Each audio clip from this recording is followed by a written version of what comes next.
Hello everybody, my name is Alan from Sauber-Lab, and if you have more than one server, this video is for you, principally if you run VPSs. Why? Because in the past I used to use PuTTY for connect to all my servers, to all of the configuration, use this as SSH, but sometimes this one don't work the way that you expect. Principally if you want to use in different computers, you want to have external access for a house and you don't want to necessarily do all this configuration, all this setup in different computers directly in the PuTTY. And with this application that called Nexterm, you can use SSH, you can use VCN, you can use RDP, and you can connect remotely and manage your server anywhere and the way that you want. So if you like this idea and want to learn a little bit more about it, we're gonna show in this video, but first of all, don't forget to leave a like, consider subscribe for the channel if you're not subscribed, and let's understand a little bit more about it.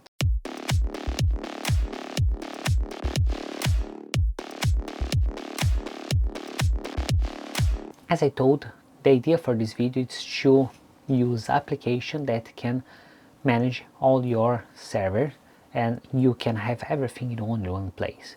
So to understand a little bit more about it, we're gonna come here in my screen where I have the GitHub website, and the name of this application is Nexterm.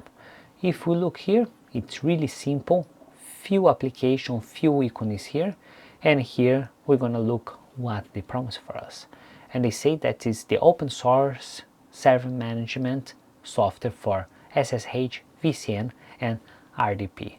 In this case, we're gonna use more SSH because will be a exchange for PuTTY, but anyway, we can come here and see the license, and we can see that it's a preview on click here. So if I click here, now I have a page of this application. If I come here, they will give a little bit overview, really simple. They only have three boxes. They say that's open review, you have security, and you have structured. So basically not given information for me. This reason that we're gonna open this page. In this case, I already create two connections for my server, two different servers. The first one will be my alpha, which is running my Synology NAS, and here I can use and do whatever I want. And here will be my second server. This second server, it's running in Oracle Cloud, and I can use it. I can connect as many servers that I want, and it's really simple. I can switch off those, and I don't need to basically stress about anything. They just work without any stress. This reason that is good, and this reason that we go step by step to explain how we can install it. So let's close this one. So now we can come here and put run preview. You can have Docker run or you can have a Docker compose.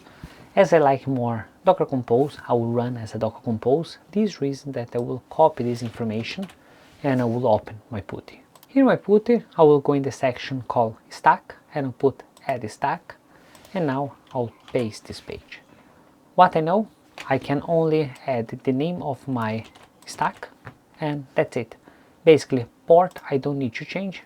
Hey start always, I don't need to do anything. Volumes, I don't need to do anything.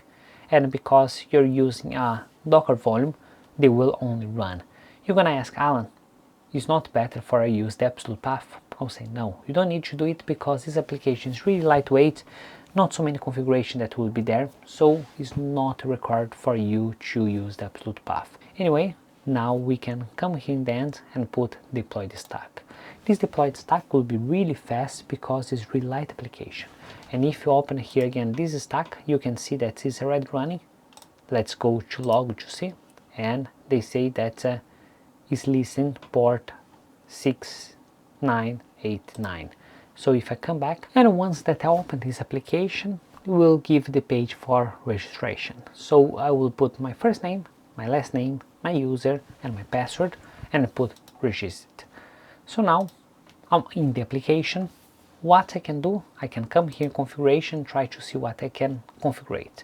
At the moment you only can create one account, you cannot create more, but as a start they already have a two-factor authentication which guarantee that it's more safe your connection. So in this way you can use a port forwarding and access external this application. You can have all the security for double factor authentication. Basically, to do it, you come here, enable two-factor authentication, you're gonna copy this information or scan the QR code, and that you're gonna use the next code, and it's done. And you know that if anything happen, you are safe. Other thing that you can do, you can change your password, you can come here in session, and here they will give the information of the computers. If you have more than one computer connect, they will appear the different sections, but in this case I have only current one, I don't need to do anything. So now what we can do, we can come here in this part specifically, and I will create a new folder. Once I create a new folder, we'll define this folder as a home, and I will open this folder and say create a server. In this server I will put the name of my server, I will put the IP address of my machine, and I will leave port 22. If for any reason you change the port, don't forget to change it here as well. And now the protocol that I have different protocols. I will leave SSH, and here in icons you have different icons because I'm using a server. I think that this one will be best representation. Now I can come here in the identity, and I can select the type of authentication. You can use a key file or password. In my case, I will leave a password. If I come here in settings, I don't have any settings, and I can create. Now it's already create alpha. If I double click, I have access for alpha. And now I'm gonna ask Alan, you show Oracle Cloud how I can connect it. It's simple. I will do the same process. I will come here, create a server. I will put my IP address, so I will define the name of the server. I will use my IP address, the port 22, SSH that I will use, identified, and now is the change. You needed to put as a key file. I still use my user, but the difference that I would choose my key file and add my key file here. I don't need to put my password in my case, but if you configure it with password, please make sure that you put here, and I can create. As I told, now once that is created, only thing that you need to do to access it, I can double click, and now I have access exactly the same way that was before. And if I use sudo apt get update, let's say, I can update my system, and I don't need to use putty for it. And I can have both open. I can have one server, another server, and here I can do all my configurations. This reason that is really good, this application, because you don't need to have anything else. And if you wanted to use external, you only need to use this port forwarding. At the moment it's in preview, so I don't suggest you to use it externally, but you can use it port forwarding and you still save because I have two-factor authentication.